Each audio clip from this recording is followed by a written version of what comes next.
18 horas. Notícias de Manaus, Amazonas, Brasil e do mundo. Agora na Mix. Legal, 6:02, hein? Boa noite pra você em 100,7 na Sintonia 7. Boa noite pra você, Karine Leão. Boa noite, Carlão. Muito boa noite pra você que acompanha a programação aqui da Mix Manaus. E uma boa noite especial pra quem nos acompanha ao vivo lá nas redes sociais no @18 News. Boa noite, gente. Mix. Karine, é sempre bom lembrar para os nossos ouvintes que tá valendo, né? A participação deles aqui, interagindo conosco no 18 horas, dando um toque especial na nossa programação, no nosso programa, ok? Então você está convidado a mandar para nós um WhatsApp pelo 994887592. Exatamente, Carlão. Gente, a gente quer saber aí o que vocês pensam a respeito dos assuntos aqui abordados no 18 horas, dos nossos comentários, das reportagens que a gente mostra aqui no programa 18 horas. Então, manda um zap pra gente. Beleza, a sua opinião, hein, ouvinte? Valendo aqui no 18 horas. Mix. Abrindo o programa de 18 horas de hoje com os destaques do dia, no Amazonas seguem os impactos de uma das maiores secas da história. 2023 já é o terceiro pior ano de queimadas aqui no Amazonas. O escoamento de produtos da Zona Franca de Manaus também está comprometido com a seca. Em Brasília é lançada a plataforma para o Desenrola Brasil. Hora 6:03, mais uma vez, boa noite para você em 100,7, você na sintonia certa, você que vem acompanhando a melhor programação de Manaus, continue aí, continue bem. Vamos até às 7 com os destaques do dia para você em mais uma edição do 18 horas. Segunda-feira, 9 de outubro de 2023, no ar. 18 horas. Bom, aquela situação, né, Karine, ouvintes, os rios continuam, né? 9 de outubro hoje, os rios continuam baixando num ritmo muito acelerado. De ontem para hoje, o Rio Negro baixou mais 12 centímetros e de sábado até hoje são 38 centímetros a menos. Um absurdo, né, Carlão? E com isso, a cota do Rio Negro chegou em 14 metros e 41 centímetros acima do nível do mar aqui em Manaus. Essa marca já representa a quinta maior seca da história. Estamos a apenas 78 centímetros da seca recorde, que foi em 2010, quando a cota atingiu 13 metros e 63 centímetros. Karine, essa seca não se pode medir apenas pelas marcas da régua no Porto de Manaus. As imagens em todo o Amazonas são realmente chocantes. Rios inteiros secaram, comunidades estão ilhadas, sem condições até de uma canoa navegar. Nunca se viu uma situação assim, mesmo em 2010, quando a régua marcou a maior seca da história do Rio Negro. Exato, Carlão. A gente não viu o estado todo do jeito que está. A seca, os rios sumindo do mapa aqui no estado do Amazonas. A paisagem de alguns lugares é de deserto. Há poucos meses tínhamos um rio no lugar, o Igarapé, e hoje aquela fartura de água deu lugar a um solo seco, rachado. A situação obriga as pessoas a percorrerem a pé longas distâncias à procura de água e comida. Bom, trechos que antes eram feitos rapidamente por canoa, barco, né, ou voadeira, uma situação que o amazonense realmente não está acostumado, acho que nunca viram isso antes na história, não é, Carlão? Eu pelo menos não, Karine. Olha só, o mais recente boletim de monitoramento do CPRM, agora do dia 6 de outubro, aponta que os principais rios da região estão abaixo da faixa da normalidade para a época. Os rios são hidrovias, fonte de água e de energia, e as perspectivas são desoladoras. Especialistas apontam que os rios podem levar até 4 anos para voltarem aos níveis normais. Terrível, não é? Bom, a seca severa atinge 60 dos 62 municípios do Amazonas. São mais de 43 municípios em estado de emergência e quase 300 mil pessoas afetadas diretamente pela seca. 800 comunidades sem acesso à água potável, uma situação que a gente não pode nem imaginar de como deve ser, de como está a situação dessas pessoas que estão sem acesso à água potável. E a tendência, como a gente tem falado aqui, né, Carlão, no 18 horas, é de piorar, é que piore muito mais. As consequências vão ficar ainda mais graves. Escuta, Se o ritmo de descida dos últimos 3 dias do Rio Negro continuar, na próxima segunda-feira, dia 16, teremos confirmada a maior seca da história neste ano. E esse triste cenário deve continuar até o final do ano, são mais 3 meses. Isso porque, além da seca histórica, estamos enfrentando a estiagem severa, que é a falta de chuvas por conta do fenômeno El Niño. A falta de chuva vai impactar e fazer com que a cheia dos rios demore mais ainda. Isso tudo terá impacto direto no bioma amazônico e principalmente, é claro, na vida cotidiana dos ribeirinhos. Carlão, para a gente ter uma ideia, cerca de 112 mil pescadores já estão com a sua atividade de pesca afetada por causa da seca. Isso de acordo com os dados do Instituto de Desenvolvimento Agropecuário e Florestal Sustentável do Estado. Aqui no Amazonas, 140 mil pescadores vivem diretamente da atividade pesqueira e cerca de 200 mil pessoas estão envolvidas aí no sistema produtivo da pesca e subprodutos, desde a captura, desembarque, enfim, de toda essa cadeia. Então, são todas essas pessoas, cerca de 200 mil pessoas que estão sendo afetadas diretamente por essa seca, pessoas que vivem dessa cadeia produtiva da pesca. E hoje a Agência Nacional de Águas e Saneamento Básico aprovou situação crítica de escassez de água no Rio Madeira, por causa da seca na região norte. A medida vai até o dia 30 de novembro, podendo ser prorrogada. Karime, a declaração permite a adoção de medidas de prevenção e redução dos impactos. Além disso, a agência pode determinar novas regras para o uso da água e operação de reservatórios.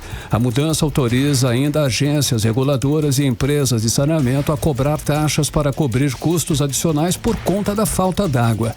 O período de seca na região amazônica se estende de maio a outubro. Mas esse ano, por conta do El Niño, deve se estender até o final do mês de dezembro, segundo os especialistas. Mas já tem gente falando que vai até janeiro do ano que vem, né, Carlão? Bom, e com a falta de chuvas, os focos de queimadas se multiplicam, é claro. Em 2023, já é o terceiro pior ano de queimadas aqui no estado do Amazonas. De janeiro a 5 de outubro, foram registrados 15,7 mil focos de queimadas. Ainda faltam mais de 70 dias para o fim do ano e tudo indica que os números vão ser ainda maiores. Seca, falta de chuva, queimadas, fumaça, calor extremo, ou seja, a vida do amazonense não está nada fácil. E de acordo com o Serviço Geológico do Brasil, o Rio Negro deve continuar descendo mais 2 semanas. No entanto, o nível das águas na capital depende do ritmo do Rio Solimões. E o Serviço Geológico avalia que se o Rio Solimões atingir uma seca recorde em Tabatinga, na tríplice fronteira com a Colômbia e o Peru, a vazante em Manaus pode superar, sim, a marca de 2010. E diante dessa situação toda de calamidade, prefeitos do interior do Amazonas buscam por socorro em Brasília, na capital federal, para enfrentar a seca e a ameaça de desabastecimento nas cidades do estado. Eles foram lá pedir ajuda para comprar remédios, água, alimentos, combustíveis, a abertura de postos artesianos e cestas básicas, alimentos, né, gente? Eles voltaram com promessas de ajuda. Vamos acompanhar mais detalhes a respeito do assunto agora com a Giné Araújo. Os prefeitos do Amazonas voltaram de Brasília com promessas de ajudas de diversos ministérios. A Defesa Civil Nacional prometeu 50 milhões de reais para a compra de cestas básicas, combustível e água potável para os 62 municípios, incluindo Manaus. Do Ministério da Infraestrutura veio o compromisso de liberar 100 milhões de reais para ajudar no acesso das famílias isoladas e desabrigadas, como é o caso dos moradores de Beruri, que tiveram as casas engolidas pelo desmoronamento da orla da cidade. De acordo com o presidente da Associação Amazonense de Municípios, Anderson Souza, o Ministério das Cidades foi um dos que se comprometeu com 6 mil casas para os moradores de áreas de risco dos municípios. Muitas ruas, desbarrancamento, a parte central de muro de arrimo, há uma necessidade de fazer reparos imediatos, como desabamento de ruas, casas sendo levadas pelas ventanias, e precisa essas pessoas serem amparadas. Com isso, o ministro Padilha nos deu através do Ministério da Defesa, colocou à disposição pelo Calha Norte 100 milhões de reais para fazermos as ações estas que vão atender todos os municípios do estado. Já o compromisso do Ministério da Saúde foi com 100 milhões de reais para a compra de medicamentos, equipamentos de proteção e insumos hospitalares, conforme o presidente da Associação dos Municípios, Anderson Souza. Foi liberado, então, 100 milhões de reais, que deverá essa semana ser publicada a portaria e deverá ser colocado fundo a fundo para que os municípios possam ter este socorro. Os recursos prometidos pelo governo federal serão rateados entre os municípios do Amazonas, conforme o Fundo de Participação dos Municípios. O FPM determina que as capitais ficam com 10% do fundo e as cidades do interior partilham outros 90%, de acordo com o número de moradores. Os prefeitos do Amazonas solicitaram um encontro com o governador Wilson Lima para essa quarta-feira, dia 11. Eles querem expor as reais necessidades dos municípios por calha de rio. Os prefeitos também tentam obter ajuda internacional para enfrentar a seca e as queimadas. Odinei Araújo para o 18 horas. Você está ouvindo 18 horas. Agora são 6 horas e 12 minutos. Você no melhor mix do Brasil, os destaques do dia. E como nós já falamos na semana passada aqui no 18 horas, várias cidades do interior já vivem aí o fantasma da falta de energia por conta da seca e da dificuldade para repor o estoque de diesel para as termoelétricas. Então, Carlão, com os rios secos, é claro, é difícil transportar o diesel de Manaus para as cidades do interior. E o repórter André Meirelles está aqui com a gente ao vivo. Ele escutou, ele conversou com prefeitos e a Amazonas Energia sobre essa possibilidade de racionamento de energia. Muito boa noite, André. Então, existe realmente risco de falta de diesel para abastecer as termoelétricas? André, boa noite. Muito boa noite, Karime. Boa noite, Carlão. Boa noite a todos que nos acompanham aqui na 100.7. Isso mesmo, a gente até ouviu também a fala do presidente da Associação Amazonense de Municípios, que também é o prefeito Anderson Souza, ele falando aí sobre essa situação de ajuda aqui para os municípios do estado. E também tem em destaque que a gente traz aqui, ele afirmou aí o risco de falta de energia aqui em cidades do estado, isso em razão da extrema seca que está atingindo aí, a região aqui. Já é uma grande realidade essa falta de energia elétrica, A energia ela é gerada pelo diesel, que é o principal combustível utilizado para alimentar as termoelétricas, sendo aí a principal fonte de energia do estado, O presidente, então, da associação afirma também que pediu à concessionária de energia do Amazonas que entre num comitê de crise que seja criado pelo governo estadual e faça um levantamento das necessidades em cada município amazonense, porque segundo, então, o Anderson Souza, a concessionária Amazonas Energia fala que está tudo ok, não vai haver esse desabastecimento de energia elétrica, e só que os prefeitos dos municípios estão declarando que já há falta dessa energia elétrica. Vamos ouvir a fala do Anderson Souza. Eles teriam estoque para manter as unidades no interior. Há uma preocupação porque diverge essas informações que os prefeitos estão recebendo e estão ligando direto para que a associação comece a tomar providência. Mas conversei com o diretor Radi, o mesmo ficou no compromisso de enviar por município a sua real situação, e eu pedi para que o governo do estado, a Secretaria de Governo, incluísse o Amazonas Energia dentro deste conselho que foi criado pelo governador, que é o Conselho de Crise. E eu espero justamente ali a gente poder entender melhor e ver o passo a passo que vai ter que ser dado entre o que vai faltar amanhã de energia, de que maneira resolver a questão da luz, do diesel, se vai se fretar avião, helicóptero, pegar o apoio das Forças Armadas, coisa dessa natureza.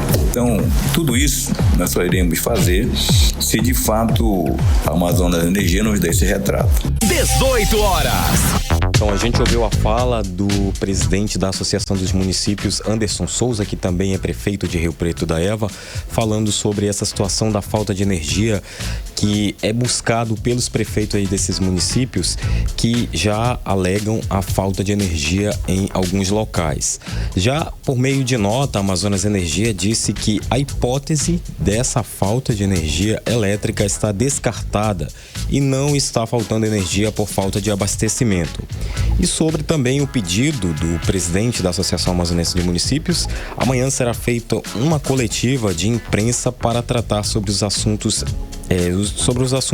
dos efeitos da vazante sobre o estoque de diesel e funcionamento das termoelétricas que geram energia para o estado do Amazonas. Essa, então, coletiva de imprensa vai ser feita amanhã pelos responsáveis pela Amazonas Energia, atendendo também ao pedido aí do presidente das associações, da Associação dos Municípios. Agora, com essa estiagem, a seca que atinge quase todos os municípios aqui do estado, principalmente aqueles que fornecem para feiras e mercados, frutas e legumes, segundo o presidente da Associação dos Municípios, que é o Anderson Souza, pode haver falta dessas mercadorias, né? Entre elas, o cheiro verde, que é muito importante, na verdade, Karine, Carlão. Cheiro verde ali para temperar a comida, ficar... Sem dúvida alguma, sem dúvida alguma. Pode não chegar mais às feiras, os mercados, e também pode não estar mais no prato aqui do amazonense. Vamos conferir na fala de Anderson Souza. Vamos ter uma mortandade de peixe, já tivemos isso, a amostra Interfé, uma amostra muito clara no Lago do Piranha, aqui em Manacapuru, e não vai ser diferente nos outros municípios. Rio Preto nós já estamos tendo esse problema, Figueiredo também. Então é um estado de emergência geral. Ou o rio secou, ou o igarapé secou, ou as árvores estão secando. Os plantios estão comprometidos. O hortifrutigranjeiro todo desses municípios da região metropolitana está comprometido. Não tenha certeza que daqui mais uns dias nós vamos deixar de ter cheiro verde aqui na região metropolitana, vamos deixar de tirar um couve, um alface, um quiabo, um maxixe, e temos que receber isso do sul do país ou do próprio Nordeste, como já aconteceu em outro período. Hoje o Amazonas consegue se abastecer com esses produtos, mas tenha certeza que em breve vai acontecer isso, porque nós estamos vivendo um momento muito desafiador. 18 horas. A gente ouviu aí a fala do presidente das associações do município, que também é prefeito de Rio Preto da Eva, Anderson Souza, falando aí sobre essa falta de energia, também insumos, entre outras coisas que estão acontecendo, já que a gente já está vivendo aqui no estado do Amazonas por causa desta estiagem, Carlão. André, agora um outro tema, mas continuando no assunto. Olha só, a prefeitura está instalando cerca lá na praia da Ponta Negra para impedir que as pessoas tomem banho no local. Agora a pergunta não estava interditada a praia? Ah, mas ser humano, né, Carlão? As pessoas ainda estão indo lá tentar tomar banho, é isso? É isso mesmo. Olha, de acordo com a Prefeitura de Manaus, algumas denúncias são feitas porque passa a fiscalização ali pela praia, né? E quando passa essa fiscalização, alguns banhistas são flagrados ali no local e a fiscalização pedem para que eles saiam ali da água, porque já foram colocadas ali várias placas avisando que a praia está interditada. Na situação da praia interditada, não é ali a pessoa ficar na areia, ela pode ficar ali na areia jogando vôlei, fazendo outras atividades. Está interditado não o banho, né? Isso, o banho, não poder entrar no banho, dar aquele mergulho. Olha, faz uma semana, né, que a praia já foi interditada e a Prefeitura de Manaus, ela começou hoje a instalação de cercas. Isso, segundo a Prefeitura, para reforçar a sinalização e fazer aí um impedimento do banho no local. Isso nesta segunda-feira, a praia recebe um cerquite, né, para delimitar fisicamente a área de interdição para banhistas, né? A sinalização ali tem 1,20 m de altura e 1.500 metros de extensão, né? Essa limitação física é para impedir a passagem e conscientizar pessoas que insistem em tomar banho ali no rio, nesse trecho que está interditado. Olha, são 30 placas que estão informando ali, espalhados pela praia e por toda a orla da Ponta Negra, e está em destaque ali em vermelho sobre a proibição de uso da praia para o banho, né? E a decisão de interditar a praia por 90 dias ocorreu em razão de segurança e de prevenção contra afogamentos devido à proximidade entre o fim do aterro e o leito natural do rio. E que pode aí apresentar alterações no terreno, como buracos, desníveis e também, né, afundamento ali. É um do risco banhista. de afogamento quando chega naquele ponto, né? Que pegaram a areia para jogar na faixa de areia da Ponta Negra, né? Pegaram do rio e aí colocaram lá para aumentar a faixa de areia na praia. Isso. E essa decisão ocorreu aí porque o prefeito assinou o decreto 5.697 no dia 2 de outubro sobre a medida, e isso é de acordo aí com o Leandro Nunes, que é o primeiro sargento do Corpo de Bombeiros. A ação é para evitar acidentes também que podem levar até a morte. Vamos ouvir a fala dele. Isso daí é resultado de uma integração entre o trabalho da Prefeitura e o Corpo de Bombeiro. Nós estamos aqui sempre para orientar, e é importante que as pessoas, que a população siga as orientações do Corpo de Bombeiros Militar do Amazonas, dos guarda-vidas aqui da Ponta Negra, para que mantenha a sua integridade física. 18 horas. Então ouviu aí o Leandro Nunes, que é o primeiro sargento do Corpo de Bombeiros, falando aí sobre a situação que foi feita a interdição da Praia da Ponta Negra, e hoje está havendo um reforço, né? Que foi colocado aí uma cerca para impedir mesmo que os banhistas mergulhem ali na água, para evitar esses riscos. Karine, Carlão. Obrigada pelas informações, André Meirelles. Boa noite. Tchau, tchau. Valeu, André. Boa noite. Agora 6h23, você era o melhor mix do Brasil. 18 horas. Olha só, as consequências da seca também afetam o polo industrial de Manaus. O escoamento de produtos da Zona Franca está comprometido e a vazante ameaça a chegada de alimentos. E a afirmação, Carlão, é do presidente da Federação da Indústria do Amazonas, Antônio Silva. Vamos chamar novamente a repórter Odineia Araújo para explicar para a gente os detalhes. De acordo com o presidente da FIEAM, Federação da Indústria do Amazonas, Antônio Silva, já não se consegue mais chegar com insumos na Zona Franca e há dificuldades para escoar o que as empresas estão produzindo. Ainda conforme a FIEAM, 6 de cada 10 produtos que saem da Zona Franca de Manaus são escoados por rios. Entre eles estão eletrônicos, aparelhos de ar-condicionado e televisores. Com a estiagem, o nível dos rios reduziu consideravelmente e muitos bancos de areia se formaram, piorando a navegação. E o escoamento da produção fica comprometido, conforme o presidente da Eletros, Associação Nacional dos Fabricantes de Produtos Eletroeletrônicos, José Jorge. Então a gente vê com muita preocupação, a gente já vem acompanhando há alguns meses, a gente já sabia ali por volta de maio que teria o verão mais intenso, uma possibilidade de uma seca um pouco mais intensa, mas ninguém esperava a gravidade e intensidade que está ocorrendo hoje. A gente até acredita que o próprio El Niño tenha agravado a situação e a gente está muito preocupado.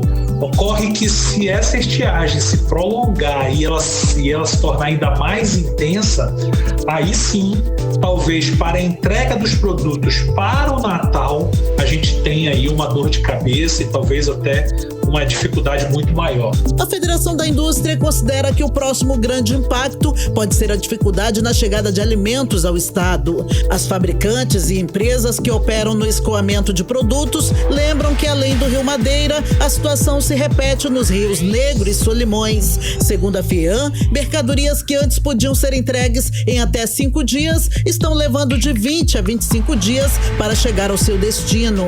Odineia Araújo para o 18 horas. Você está ouvindo 18 horas. Bom, e a seca é assunto da nossa bancada federal lá no Congresso, em Brasília, gente. O nosso correspondente, o jornalista Carlos Eduardo Matos, ele tem acompanhado, é claro, a movimentação dos nossos deputados e senadores, e é com ele que a gente vai falar agora. Muito boa noite, Cadu. Tem deputado pedindo que o governo federal faça intervenção para que as medidas de combate à seca cheguem mais rápido possível, não é? Até as cidades amazonenses, não é isso? Cadu, muito boa noite, seja bem-vindo, conta pra gente. É isso mesmo, Karime. Boa noite para você, minha querida. Boa noite, Carlão. Boa noite, ouvintes do programa 18 Horas. Karime, essa ideia é do deputado Amon Mandel, do Cidadania. E ela lembra aquela intervenção federal no Rio de Janeiro. Quando se fala intervenção federal, a gente lembra de Rio de Janeiro, né, Karime? Quando aquelas tropas federais invadiram os morros, assumiram o controle da segurança, pelo menos por um tempo, né? Mas aquela foi intervenção federal na segurança pública, que seria por conta da seca. Exatamente, aquilo foi segurança pública, mas o espírito é mais ou menos esse: fazer com que o governo federal assuma todas as ações de combate à seca, de ajuda ao povo ribeirinho, de combate aos crimes ambientais, como o desmatamento, as queimadas, resolver o problema das queimadas nos arredores de Manaus, né? Para o deputado Amon Mandel, o governo federal tem que assumir o controle da situação no lugar das prefeituras, porque na avaliação dele, as prefeituras não têm o preparo e nem a estrutura para lidar com essa crise, ainda mais do tamanho que ela já se encontra.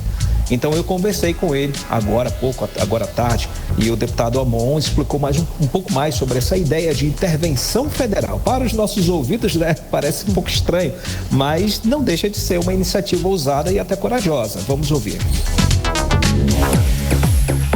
Ajudar financeiramente os municípios do interior do estado do Amazonas é importante, pois nós temos essa deficiência orçamentária. Mas, para além disso, os municípios no interior do estado e o governo como um todo têm também uma deficiência de recursos humanos. Por esse motivo, é importante que o governo federal assuma a responsabilidade diretamente em muitas questões relacionadas às queimadas, à estiagem e à seca no nosso estado, ao invés de repassar esses problemas apenas às autoridades locais, que evidentemente não vão ter a capacidade de sozinhas lidar com esse problema, que é um problema não local, não nacional, mas mundial. O problema das mudanças climáticas deve ser tratado com a devida importância, e apenas transferir verbas ou dar declarações e fazer visitas não é evidentemente suficiente. 18 horas.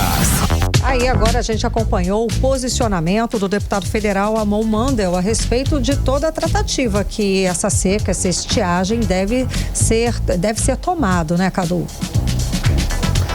Exatamente, Karime. O objetivo é desburocratizar, agilizar, repassar logo o dinheiro, entregar os equipamentos, o recurso necessário. Agora, Karime, além do deputado Amon Mandel, o deputado Capitão Alberto Neto também está se movimentando, buscando aí uma solução para ajudar a população ribeirinha. E ele encaminhou um ofício ao governo federal sugerindo que o Poder Executivo publique uma medida provisória autorizando o pagamento antecipado do seguro-defeso ou aumentando o valor do benefício. Medida provisória, Karime, porque é um instrumento muito mais rápido. Quando se publica, já tem força de lei. Ou seja, se publicar essa medida provisória, o dinheiro já seria repassado imediatamente aos pescadores cadastrados. E aí eu também falei com o deputado Capitão Alberto Neto, ele explicou que isso foi uma promessa do ministro da Pesca, o André de Paula, e esse ofício encaminhado por ele seria para ratificar a promessa que foi feita pelo próprio governo. Então vamos ouvir o que disse o Capitão Alberto Neto. A visita dos ministros ao Amazonas, né, teve uma indicação, do ministro da Pesca em tentar antecipar ou aumentar o valor do seguro-defeso. Então nós estamos criando aqui essa indicação, formalizando essa indicação para deixar essa promessa toda amarrada, com assinatura de toda a bancada, para enviar para a Casa Civil, para o Ministério da Pesca, para consolidar esse apoio aos pescadores que estão num momento difícil, né, da estiagem. 18 horas. A gente acompanha agora a fala do deputado federal e vice-líder do PL na Câmara, Capitão Alberto Neto. É preciso celeridade em tudo que se fala, né? A gente agora está esperando a ação. Nós vimos aí que são pelo menos 200 mil pessoas que fazem parte dessa cadeia produtiva da pesca que estão sendo impactadas com a seca nesse momento aqui no estado do Amazonas. E até que se faça, até que se resolva, até que cheguem esses equipamentos, as pessoas estão lá sem água e sem comida. E aí faz como? Esperando uma canetada, esperando, vamos ver, prometo ter atenção. Tá demorando muito essa ajuda federal, não é, Cadu? objetivo é acelerar a canetada e acabar com essa história do vamos ver, né, Karime? Como você disse, exatamente, você disse perfeitamente. É acabar com essa história, porque o governo tem disso, né? Sobe lá no helicóptero, faz o sobrevoo, pega a lancha, olha tudo e tal, e aí, como é que fica? A expedição do recurso, a saída da portaria, a emissão da medida provisória, nada disso acontece. Então, são alternativas que os parlamentares estão tentando viabilizar, buscar ajuda do governo para que acelere a emissão desse recurso. Senão não vai dar certo, a seca vai acabar, vai acontecer uma tragédia, a seca acaba, né? O estado do Amazonas volta ao normal e o governo não age. Agora, Karime, mudando um pouco de assunto, né? Eu estou falando aqui da Câmara dos Deputados porque hoje haveria sessão por causa do feriado imprensado aí, por causa do feriadão das crianças e também do feriado de Nossa Senhora de Aparecida. Karime, a pauta já saiu, mas até agora nem sinal de votação por falta de quórum, Karime. Até agora são 217 deputados federais que marcaram presença, ou presencialmente ou via remoto, pelo sistema Infoleg da Câmara. Até agora se precisa de 257, não se chegou a esse número e já são o quê? 19 horas e 32 minutos, é provável que a pauta caia, que a sessão caia por falta de quórum. E tem uma pauta de interesse da região norte aqui, na pauta da Câmara de hoje. É um projeto de lei que estende os incentivos fiscais da SUDAM, a Superintendente de Desenvolvimento da Amazônia, que é uma pauta muito importante, principalmente para as indústrias da Zona Franca de Manaus. Falando em Amazonas, né, da nossa bancada, só quem registrou presença até agora, Karime, foram os deputados Adail Filho, Átila Lins e Silas Câmara. O resto ainda não registrou presença nem aqui no plenário e nem no sistema remoto da Câmara, Karime. Lamentável. Karime, Carlão. Realmente. Olha, cada um outro assunto preocupante também, me preocupa e deve preocupar, claro, com certeza, várias pessoas. O governo finalizou o projeto de lei que estabelece a relação entre aplicativos e prestadores de serviço. Vamos lá, Cadu, quais são as prováveis mudanças, Cadu? Ô Carlão, o governo Lula está finalizando o rascunho de um projeto de lei para regulamentar os serviços por aplicativos no país e, na oportunidade, estabelecer uma relação trabalhista mais adequada entre as empresas e os prestadores de serviço, que são milhões em todo o país, né? O Ministério do Trabalho está tentando discutir aí, está na frente das discussões com a Uber, com a 99, iFood e outras grandes empresas, grandes e médias empresas, né? Com o objetivo de tentar se chegar a um acordo, e até agora não se chegou a um meio termo, viu? O governo quer que o trabalhador tenha pelo menos um amparo previdenciário, ou seja, que haja o recolhimento do INSS, para que o trabalhador possa ter o direito à aposentadoria lá na frente. A gente sabe que quem está nos ouvindo agora, que está nesse momento dirigindo o carro, fazendo uma entrega, sabe que enquanto estiver prestando serviço para uma empresa de aplicativo, ele não está fazendo o seu recolhimento previdenciário. E isso essa fatura vai ser cobrada lá na frente, quando ele for dar entrada na sua aposentadoria. Esse lapso de tempo não vai estar custando ali no sistema e ele vai ter que dar o jeito dele de fazer esse recolhimento. Então, o objetivo tem dois lados, né? O governo tem a intenção de recolher mais imposto e tem outro lado do trabalhador, que ele precisa estar em dias com as questões previdenciárias para que ele tenha o direito lá na frente. A proposta do governo federal, Carlão, na verdade, é, além do recolhimento do INSS que a gente fala, ter o seguro de vida de R$40 mil e além de direitos trabalhistas como assinatura da carteira. E para o dia a dia do trabalhador, o governo quer que essas empresas elas deem para o trabalhador equipamentos de proteção, no caso para os entregadores de moto, bicicleta, enfim, e também postos de apoio para que o trabalhador possa descansar. A gente sabe que tem muito profissional do Uber aí que depois que faz deixa um passageiro, ele fica ali esperando ser chamado novamente, e às vezes no meio da rua, na esquina, em qualquer lugar, sem nenhuma condição mais adequada, né? Um banheiro, sei lá, algum lugar onde ele possa se aciar ou descansar. A divergência, na verdade, está na questão desses direitos trabalhistas, Carlão. Os aplicativos querem apenas um contrato sem vínculo trabalhista ou MEI. né? Porque aí, ele sendo MEI, seria um microempreendedor individual prestando serviço para o aplicativo, mas o governo não quer isso, ele quer que seja CLT. Então, a intenção é garantir principalmente a proteção previdenciária e outros direitos trabalhistas, mas que isso daí são pontos que o governo não está abrindo mão. Por isso que está havendo esse impasse entre os aplicativos e o governo federal. Não há nenhum acordo, mas o Ministério do Trabalho quer mesmo assim apresentar um projeto de lei ainda esse mês. Então vamos aguardar essa briga, que ela vai ser bastante interessante, Carla Carim. É muita polêmica. Muito obrigada, Cadu, pelas informações. Boa noite, até amanhã. Um abraço, gente. Até tchau, amanhã. tchau. Valeu, Cadu. Até amanhã, 6h36. 18 horas. Olha só, daqui a pouquinho você confere no 18 horas mais uma denúncia na saúde do Amazonas, desta vez sobre o atendimento no Instituto da Mulher, Dona Lindu. Esse é o nosso assunto em instantes, já aqui no 18 horas. Mix. Olha, tempo e temperatura para amanhã, né? Amanhã, terça-feira, com ela, Karime Leão. Previsão do tempo. E segundo informações do Climatempo, a previsão para amanhã é de sol e aumento de nuvens de manhã. Ainda segue a previsão de pancadas de chuva à tarde e à noite. A mínima prevista é de 29 graus, a máxima pode chegar a 37 graus. As chances de chuva são de 90% e a umidade relativa do ar fica entre 22% e 62%. Mix. Entrevista do dia. Olha, como já adiantamos aqui no 18 horas, esse período de seca e estiagem deve seguir até janeiro, em janeiro do ano que vem, com prejuízos ainda incalculáveis para todos e principalmente para a natureza, Karine. Exato, Carlão, porque além da mortandade de peixes, as altas temperaturas também podem trazer mortalidade nas árvores.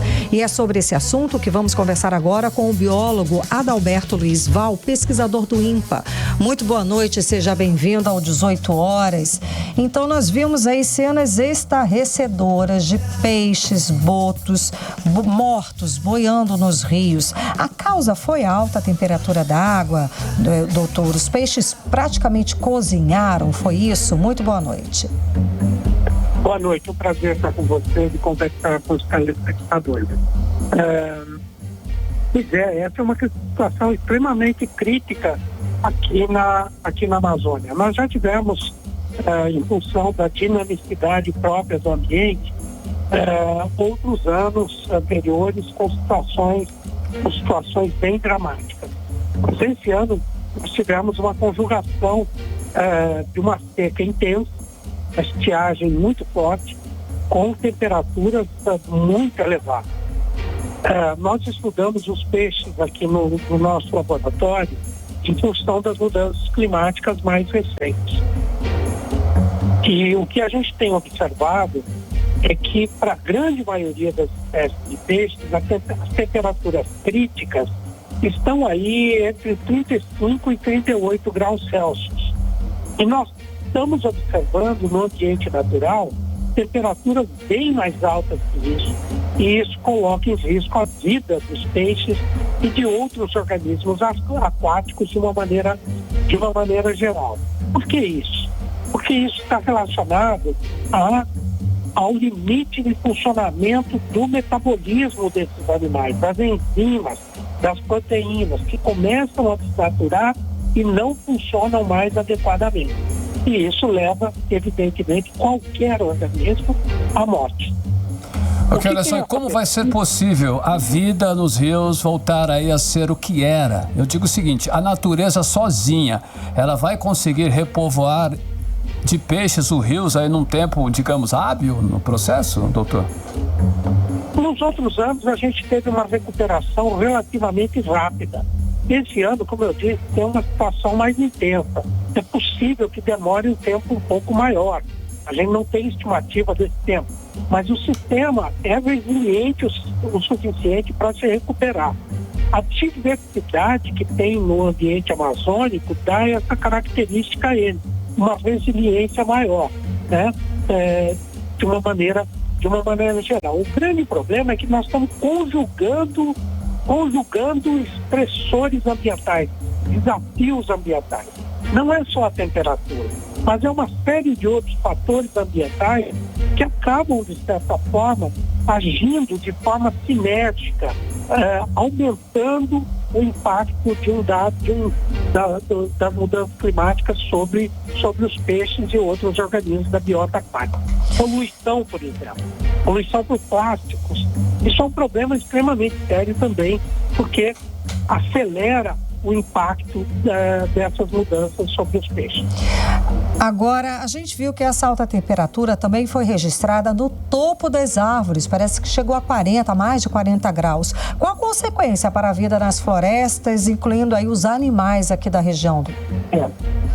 Olha só, é muito interessante. Isso foi um outro estudo desenvolvido por um outro grupo de pesquisadores, mas o que a gente sabe na biologia é o seguinte: todos os organismos, incluindo os vegetais, as árvores, os peixes, os vertebrados, terrestres, todos os organismos têm princípios metabólicos e biológicos muito parecidos.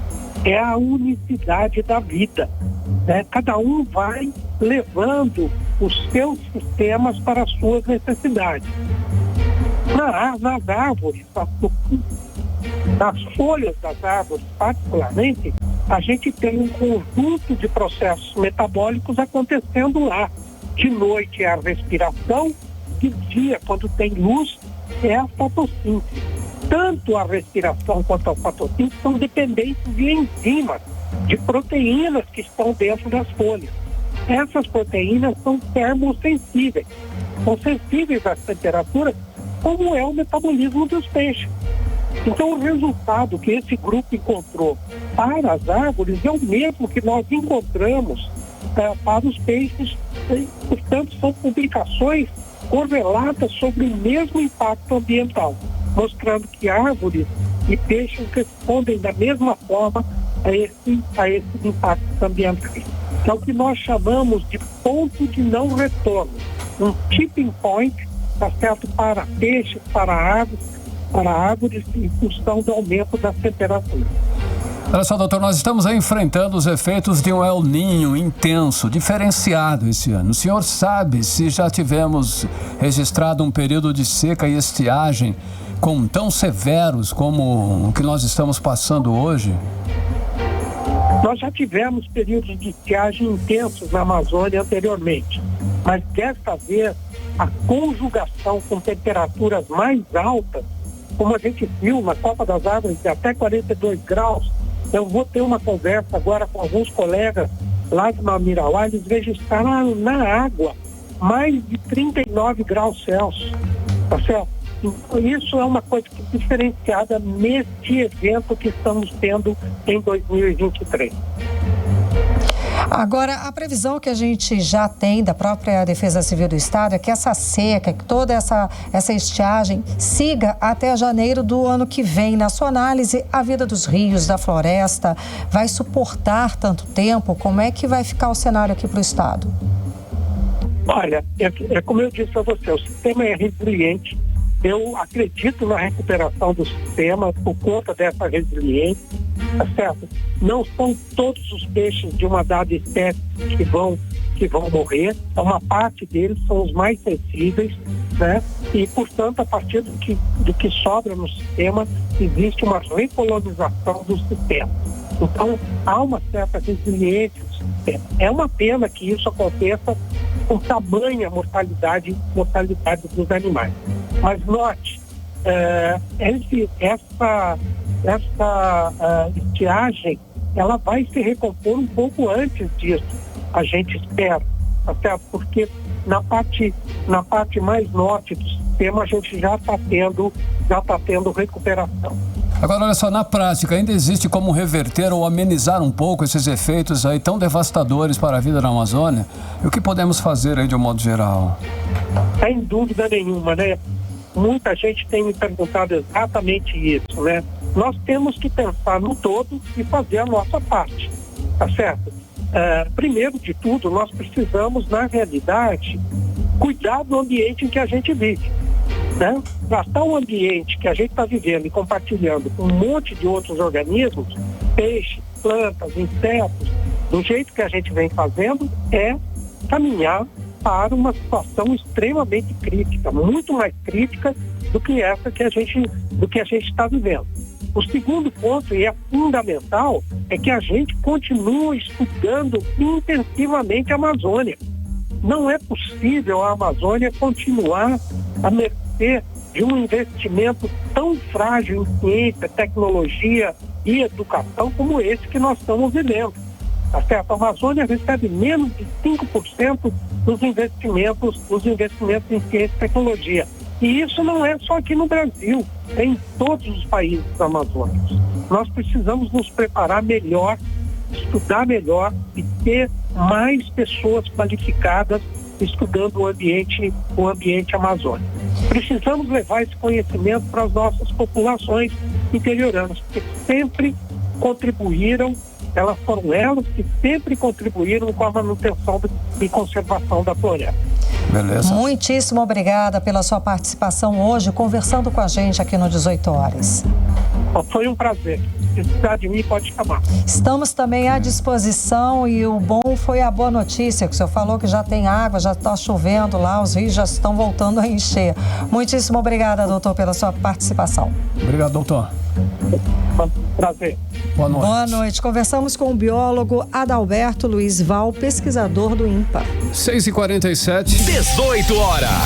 O Instituto de Enfermeiros Intensivistas do Amazonas encaminhou carta aberta ao governador Wilson Lima e às outras autoridades do estado, alertando sobre os riscos que o termo de ajustamento de gestão aprovada na Assembleia Legislativa pode trazer para a vida da população. Exatamente, Carlão. Essa lei é o seguinte, ela permite a contratação direta de profissionais com salários abaixo do piso salarial aprovado pelo Congresso Nacional e, pior, permite a contratação de pessoas sem a formação adequada para atuar nos cuidados intensivos de uma UTI. Isso coloca em risco, é claro, os pacientes que precisam ser internados nas UTIs. Para atuar nessa área, é preciso ter especialização. E isso, nós aqui do 18 Horas estamos constantemente alertando para o perigo de colocar pessoas sem qualificação e mal remuneradas para atuar numa área tão sensível, tão delicada quanto a saúde. Carime, o salário proposto pelo governo do estado, aprovado pelos outros deputados, é de apenas R$ 3.250 para plantões. 13 plantões de 12 horas de trabalho. Isso representa uma diária de apenas R$ 250, quando hoje esses profissionais recebem mais de R$ 8.000 por mês, com o valor de cada plantão a cerca de R$ 800. Essa redução brusca de salários aí com certeza vai comprometer sim o atendimento. Isso traz de fato riscos de morte para os pacientes. E vale destacar aí que o Instituto de Enfermeiros Intensivistas do Amazonas, o IET, é uma empresa que atua há 28 anos na assistência direta aos pacientes internados em UTIs públicas aqui na cidade de Manaus, incluindo UTI neonatal, pediatria e de adulto. São 289 enfermeiros do IET. Todos têm curso de especialização, modalidade lato sensu em terapia intensivista e experiência na área. Bom, e trocar esses profissionais extremamente qualificados por pessoas sem qualificação, gente, é uma tremenda de uma irresponsabilidade. O governo deveria tomar medidas para melhorar a saúde e não prejudicar. Mas o governo de Wilson Lima vem sendo aí marcado por erros constantes que custaram centenas e centenas de vidas na área da saúde, principalmente. Na pandemia de Covid, não comprou ventiladores pulmonares, comprou equipamentos para tratar a apneia obstrutiva como se fosse ventiladores pulmonares e ainda numa loja de vinhos, sendo super ultrafaturados. Foi uma série de escândalos, de erros que levaram 4 secretários de saúde para a prisão, inclusive. Se tornaram, né, inclusive o governador Wilson Lima, réu acusado de chefiar uma organização criminosa que roubou recursos da saúde. E agora vem com mais essa medida para piorar os serviços nas UTIs públicas. Não fazem nada para melhorar, mas para piorar, aí é a especialidade desse governo. A saúde do Amazonas é ruim, gente, é isso. Durante mais de 5 anos de governo, não construiu um único hospital e só prejudicou os profissionais da área. A carta aberta ao governador Wilson Lima, do Instituto de Enfermeiros Intensivistas do Amazonas, é muito clara. Alerta que vidas serão colocadas em risco, que o governador tenha a serenidade de rever essa medida absurda. O Amazonas realmente não merece mais essa. Mix. Mais um estado da saúde no descaso da saúde pública no estado aconteceu dessa vez envolvendo o atendimento no Instituto da Mulher Dona Lindu, que fica ao lado do Hospital 28 de Agosto, na zona sul de Manaus. E segundo a denúncia enviada aqui ao 18 horas, mulheres que necessitavam de serviços de emergência não receberam atendimento, simplesmente porque não tinham um sistema no Instituto. O repórter André Meirelles explica pra gente. Sistema fora do ar, falta de atendimento de urgência e emergência foram algumas das denúncias feitas por pacientes que estiveram no Instituto da Mulher Dona Lindu, na zona centro-sul de Manaus, no início da tarde do último domingo, dia 8 de outubro. O Instituto da Mulher integra o serviço de atendimento à vítima de violência sexual e presta atendimento às vítimas com a profilaxia da gravidez, bem como a relação do aborto legal nos casos previstos em lei, como estupro, má formação do feto e riscos de morte à gestante. Os atendimentos são realizados 24 horas na unidade. Mas não foi o que aconteceu na tarde do último domingo, segundo a denúncia do autônomo Walik Maia. Segundo o Walik, a esposa apresentou sangramento com suspeita de hemorragia. Ao chegar no local, a companheira dele, Saline Souza, não conseguiu receber atendimento. A minha mulher estava com hemorragia, a minha mulher estava sangrando muito e chegamos lá e não conseguimos ser atendidos. Tinha várias pessoas que também estavam com o mesmo problema, umas mulheres estavam com o bebê já para nascer e não conseguiram ser atendidas por falta de leito. E também tinha mulheres lá com outros problemas, com sintomas, né? E não conseguiram ser atendidos por falta. O hospital estava alegando pra gente que estava com falta de sistema. A gente chegou lá, era meio-dia e saiu 4, entendeu? Sem resposta nenhuma, minha mulher não conseguiu ser atendida. Pela falta de atendimento e demora do retorno do sistema, segundo o Walik, ele teve que levar a esposa em um hospital particular. Eles estavam alegando que só podiam atender com o sistema e não estavam atendendo ninguém. Teve mulher que foi embora sentindo muita dor para casa porque não conseguiu ser atendida. Outros foram para outros hospitais. Inclusive eu levei minha mulher para o hospital particular. O 18 horas entrou em contato com a Secretaria de Estado de Saúde do Amazonas para saber o motivo da falta de atendimento no Instituto da Mulher na tarde do último domingo, mas até o fechamento da reportagem eles não responderam. André Meirelles para o 18 horas. Você está ouvindo 18 horas. A Secretaria de Estado de Saúde do Amazonas enviou agora há pouco para a nossa redação a resposta. Bom, por meio da direção do Instituto da Mulher Dona Lindu, informa que o sistema da regulação ficou fora do ar e logo a rede foi restabelecida. A direção informa ainda que nenhuma mulher, nenhuma paciente ficou sem receber o atendimento. Mix. Vamos agora conferir os bastidores da política local com Cíntia Blink, que já está aqui ao meu lado. Então, Cíntia Blink, o governo do Amazonas já projetou as despesas para o ano que vem. De quantos bilhões estamos falando aí? Conta pra gente. Boa noite, Karime. Boa noite, Carlão. Na verdade, ele entregou o PPA, né? Que é o plano plurianual. Ou seja, a gente tem a previsão de 2024 a 2027.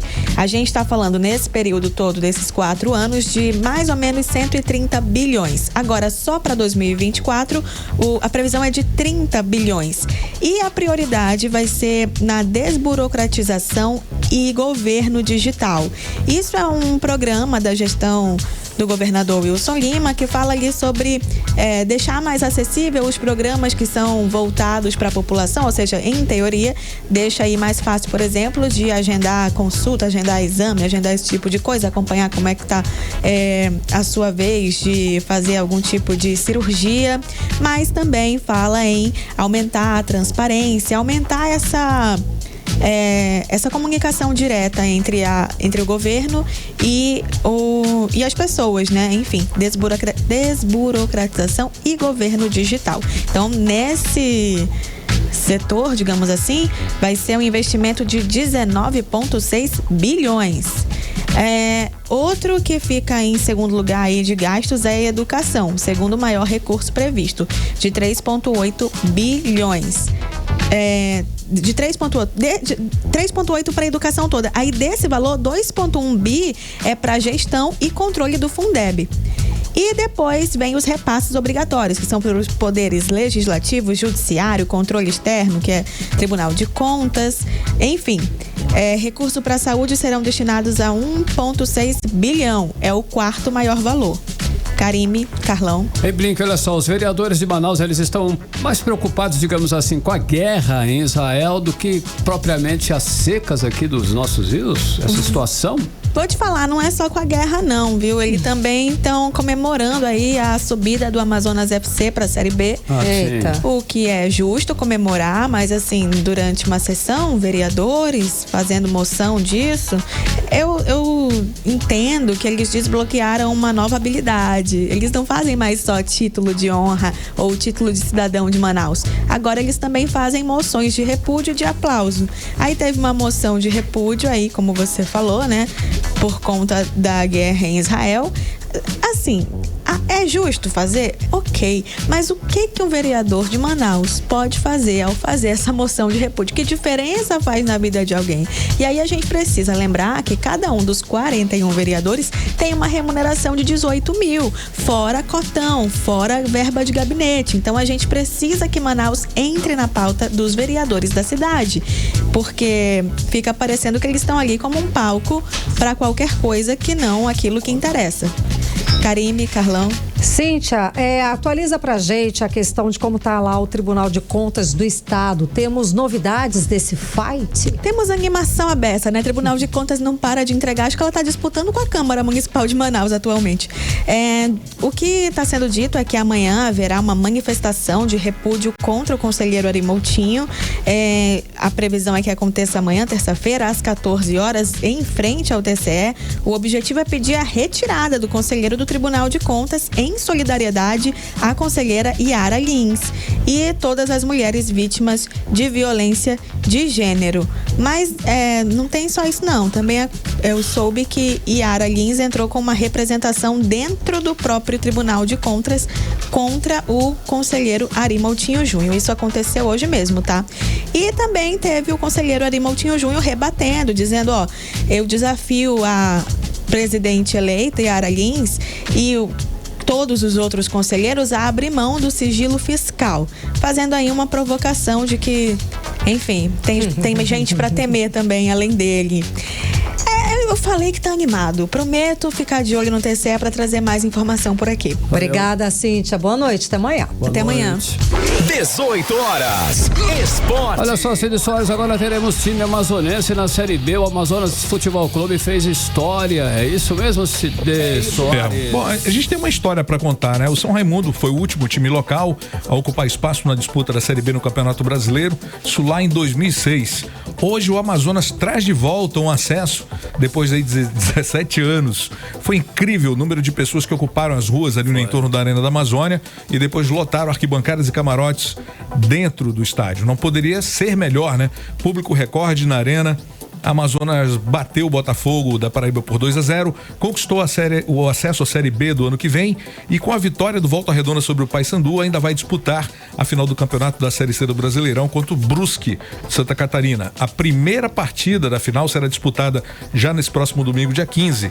O jogo de volta será no domingo seguinte, dia 22, e os horários já estão confirmados pela CBF, os 2 jogos às 17 horas, aqui na Arena e lá no Augusto Bauer, em Brusque, Santa Catarina. Jogos que marcam a volta do Sassá, que estava suspenso. O Sassá que chegou aí ao Amazonas, né, para a disputa da Série C do Brasileiro, conquistou o coração do torcedor com nada menos aí que 17 gols em 21 jogos e com chances de aumentar esse número nos próximos jogos aí contra o Brusque.